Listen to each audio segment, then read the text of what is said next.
away with joy, the bhiksu received the orders of the samgha. He said to Kasyapa the Great, "When I have reached the arhat gavampati, what shall I say to him?"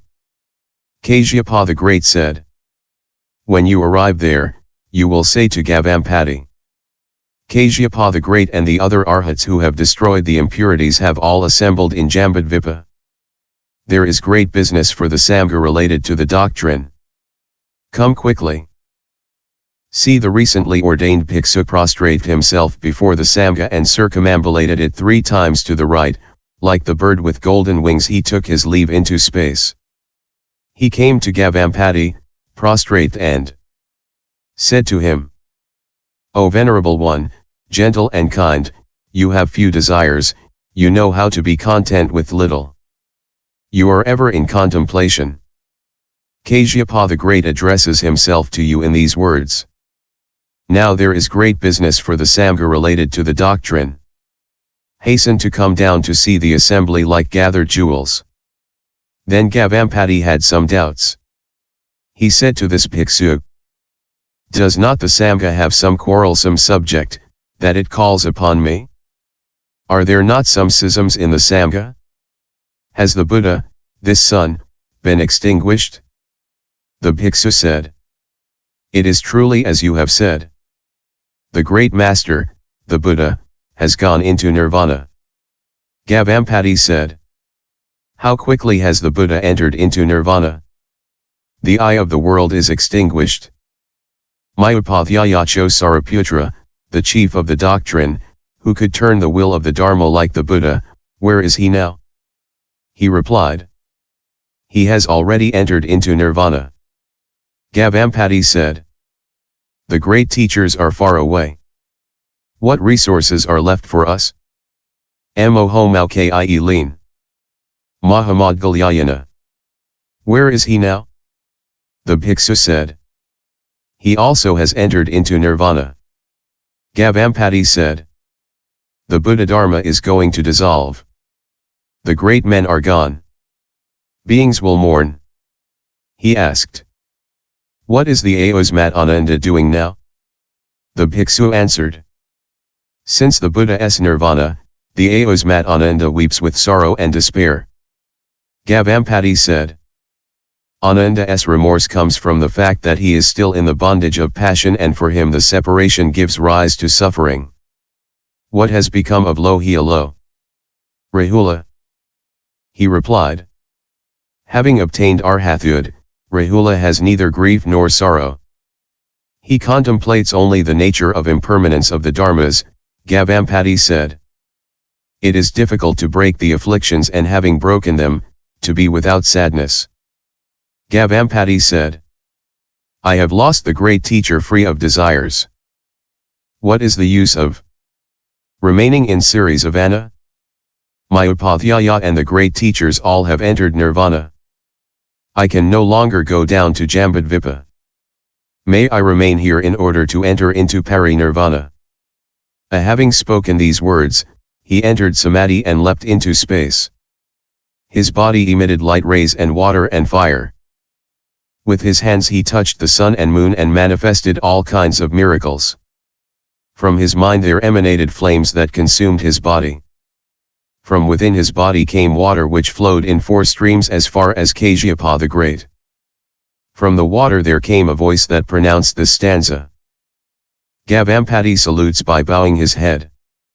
To the samgha of venerable ones, the excellent supreme samgha.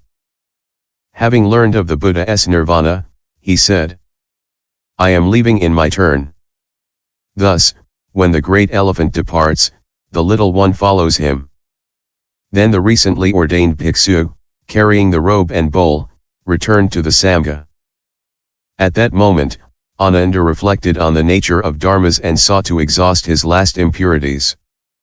During the night, he sat in dhyana, walked to and fro, and sought the path anxiously and zealously. Ananda's wisdom was great, but his power of samadhi was weak. That is why he did not obtain the path immediately.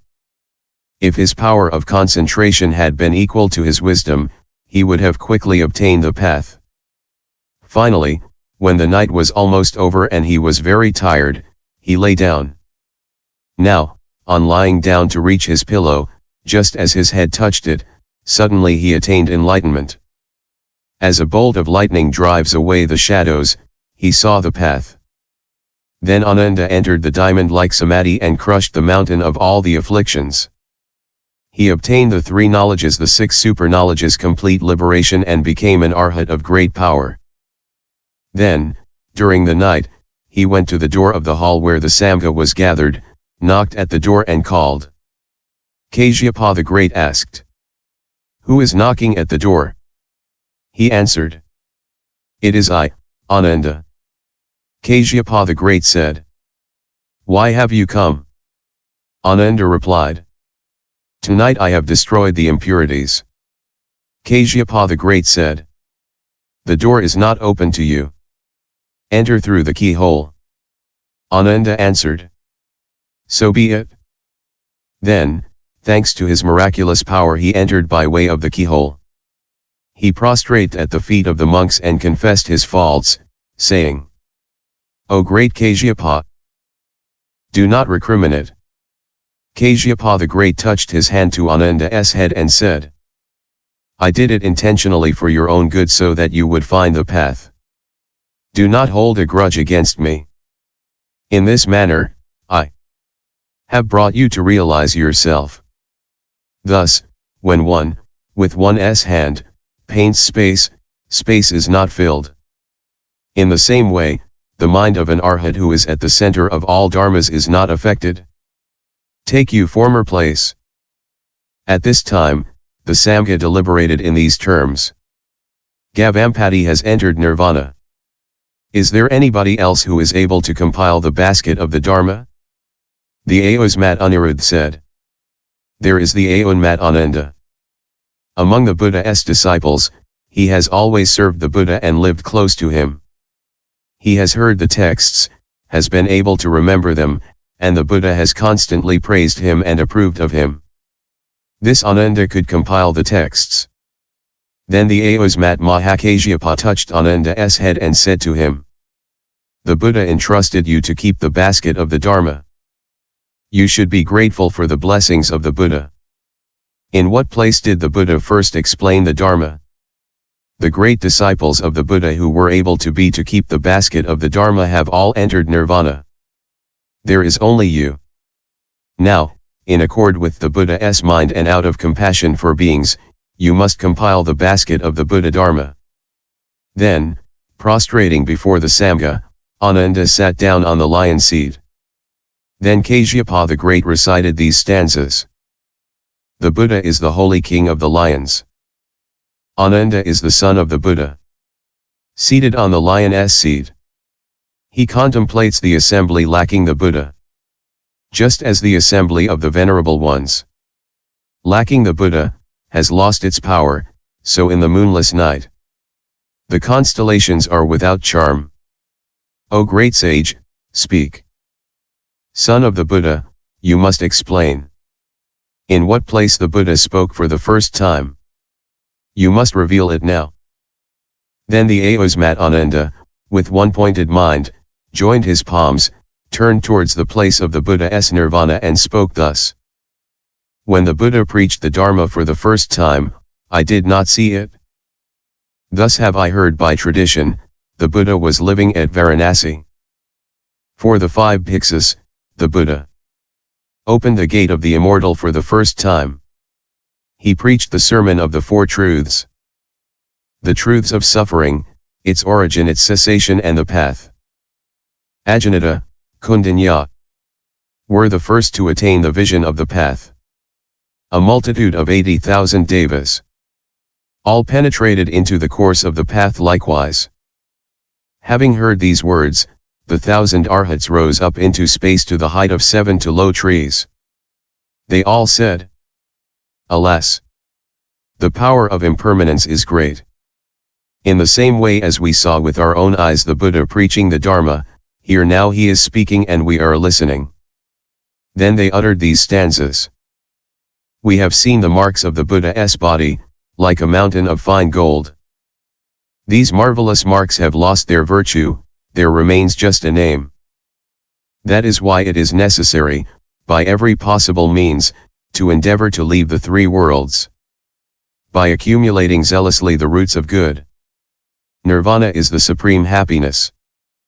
Then the ayusmat Anirudh uttered this stanza. Alas! The universe is impermanent. Like the moon. Reflected in the water. And like the banana tree. The one whose merits fill the three worlds. Has been destroyed by the wind of impermanence. Then Kasyapa the Great also uttered these stanzas. The power of impermanence is very great. Stupid people and wise people, poor and rich, see whether they have or have not found the path. No one can escape it. Neither skillful words nor marvelous jewels. Nor lies nor strenuous protestations allow one to escape from it. Like a fire that consumes everything. Such is the law of impermanence. Kasyapa the Great said to Ananda. From the Chuan Faluan King, up to the Tapan Nipian. Mahaparinirvana Sutra. The collection forms the four Ahan, 1. Tsenyi Ahan. Ekataragama. 2.